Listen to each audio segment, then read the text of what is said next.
Welcome back, everyone. A lot of us, including me, always talk about the first apps that we should install on our device, but let's go and talk about some of the first apps we should delete from our brand new iPhone. Now, whether it's brand new or if you used it for a minute, these are some apps I'd probably recommend deleting, and these are the apps that I personally use on my personal phone that I typically delete first, believe it or not. Now, these are the specific apps. Now, the Tips application is an application that comes in with every single brand new iPhone. And unless you're a brand new beginner, unless you're somebody who just loaded up your iPhone and you don't know how to use anything of your iPhone, I've made some videos on how to use your iPhones and all those things, but if you don't want to watch those, this is a great application to learn what's new with these specific versions of iOS and new iPhones and stuff. But for the most part, if you already had an iPhone, you should just go ahead and delete this specific application. So hold it down, click remove, and delete app. Now, luckily for a lot of people, including any app out there, you can go ahead and re-download it from the App Store. So it's not deleted forever. You can literally just go back on the App Store and re-download it, which is really cool. Now, Apple Maps is another application that is kind of hit or miss. Some people live and die for it, so if you're one of those people, then definitely keep it. I'm personally more of a Google Maps type of person, so I would highly recommend looking into Google Maps. I also don't like some things within Apple Maps. I've heard it's gotten better throughout time, but I'm not a crazy big fan of this application either. But like I mentioned, they've made a lot of improvements, and I think that's great. If you use this app, then I would definitely say keep it, don't remove it. But if you don't really care for Apple Maps and you already use things like, Waze, or you use Google Maps, then you can also probably delete this application as well. Now, Facebook, this app doesn't come pre-installed with most iPhones out there, but this is an application that has just plagued iOS like crazy.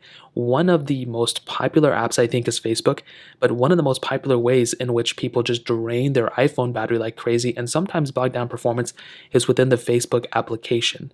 So what I would recommend doing is, instead of using the Facebook app, if you still want to use Facebook, you can go ahead and utilize the Safari browser, and you can just literally type in your specific Facebook account here. So you can just type in Facebook like this or whatever, and you can go ahead and log in through Facebook this way and not have to suck up that much battery life. So this is another popular way that I've seen people save a lot of battery within their iPhone, and the application is the problem. Some people don't like Facebook because of other things. I'm not even here to talk about that right now, but the application itself it just sucks up so much battery from your device. So if you're planning on using Facebook, I would probably recommend using it within your browser rather than your specific actual, the little app right here. So that's another thing. Now, these two applications are a little bit different because they are some of my most favorite apps out there. But I do think for a lot of you, probably don't even know what these apps are, and you probably don't even care about these applications. So GarageBand and iMovie, personally, I always keep them on my phone. I love these apps, but they are essentially, I guess, like editing and movie creation and music creation applications. So you can see right here, GarageBand, I love this app so much. You can essentially create music and songs with it. And like I said, one of my favorite apps out there.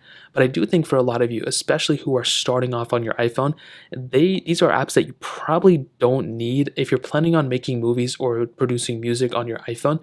There's also some other things here and there you can do with them too.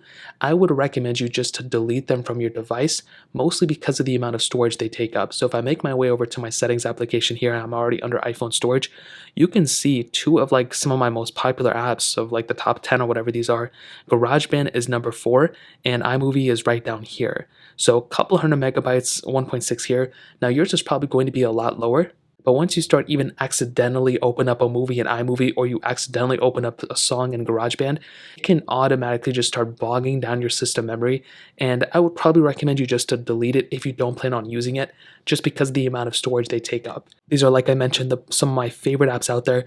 But for a lot of you, especially if you have like a 64 gigabyte phone or something, you might want to delete these and just kind of re-download them. They are free to download. You can re-download them from the App Store as you want them and as you need them, and then you can just delete them later.